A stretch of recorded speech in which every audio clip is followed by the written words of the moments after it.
Hey, what's poppin', family? My name is Xavier Brandon. I'm from Charlotte, North Carolina, by way of Brooklyn, New York. I attended Morehouse College, class of 2010, as well as Emory University, class of 2013. Uh, I'm a father of two kids. My daughter named is Brooklyn, and my son name is Malik. Okay. Growing up, did you have a dad to teach you things like how to be a dad and stuff like that? That's a complicated question. Uh, my father was in and out of my life, so he wasn't around a lot. Did he teach me some things? Yes.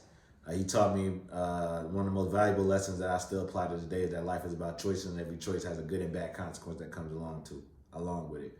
Um, did he teach me about sports? Yeah, he played basketball when he was around, but he didn't teach me like the fundamentals. Uh, he didn't teach me about how to deal with women and girls, you know. Uh, he told me, when it came to dealing with my mother, he told me like just, do what she says and, you know, don't get so angry and things like that. But so he was in and out. But my mother was smart enough to put men around me who kind of like groomed and shaped me spiritually and physically. They took me to games, gave me haircuts. They came to different events. They showed up when I needed them to. So I wasn't all the way alone. So while my father was in and out, in the times where he was away, there were certain people I could look to for help. Okay. What does fatherhood mean to you? Man, fatherhood means a lot to me. It means being a person in your child's life who's very present emotionally, physically, spiritually, mentally, being that rock and that support, being that person they can come to talk about anything, to love them, to have fun, a person who knows, what they like, what they don't like, what's good for them, the one that goes to the doctor's appointments, the one that advocates for them on their behalf when they can't, the one that makes them smile. Fatherhood, I think, is a cornerstone of family in general. And I think that it's a privilege to be a father. Having kids myself, I don't understand how men wouldn't want to be in their child's life. Now, is it hard? Yeah. It's like every other thing in life. You got to put your work in to make sure that you're good and present. But we see what happens when fathers are not around. You know what I'm saying?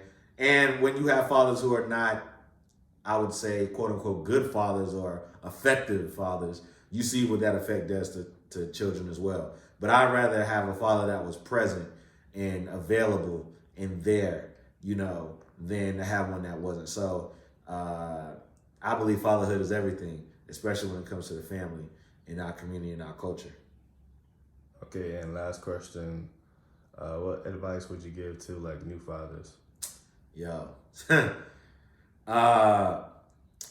No, first advice or lesson, no, you're not going to get any sleep at first, okay? You're going to be sleep deprived. It's the worst thing in the world. But, it's worth it. Know that there are not a lot of resources available to you to prepare you. You get what I'm saying? So I would suggest you, try to find some videos. I'm gonna tell you what I did. What I did was I tried to Google as many books. Not necessarily books, but sure, books is your thing, but videos, podcasts on fatherhood, specifically if you're African American, Black fatherhood. It also prompted me to start writing a book, which I am going to finish, called Pops Chronicles. It's going to kind of give people like my lessons and other people's lessons, what it is to be a father in different aspects of life.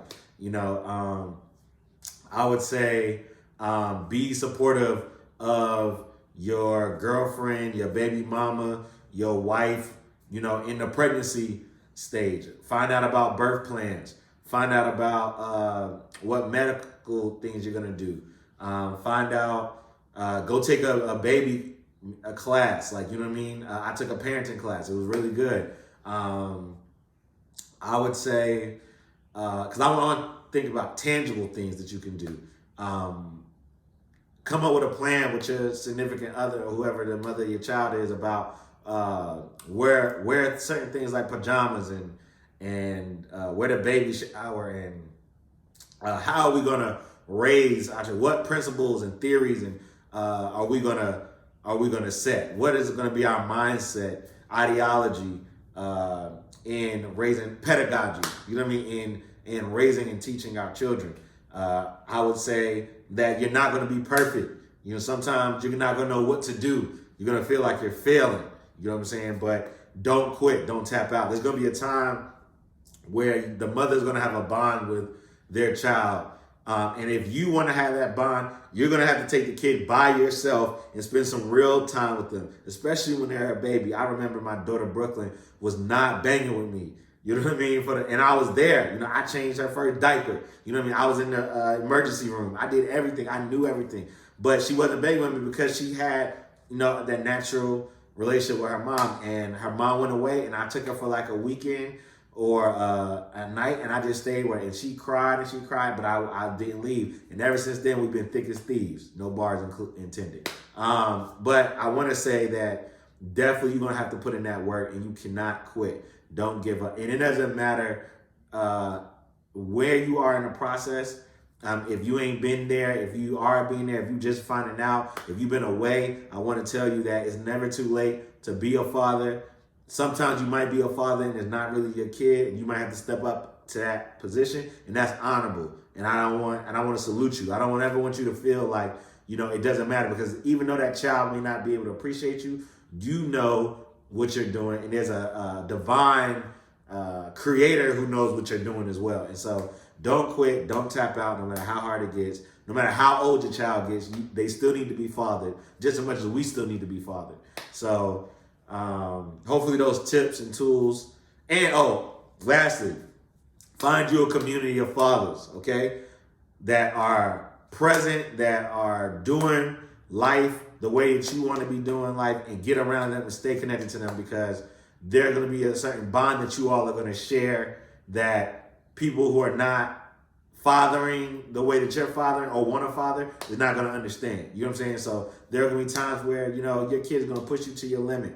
You know, there are going to be times you're going to spaz out. There are going to be times where you're going to want to go into autopilot, and you're going to need that group of friends or that group of men, fathers, dope dads, kings that are going to help push you, propel you, and encourage you to continue to participate and love your child well. So I think that's all I got, and hopefully those tangible, practical steps will be able to help you be a phenomenal pops.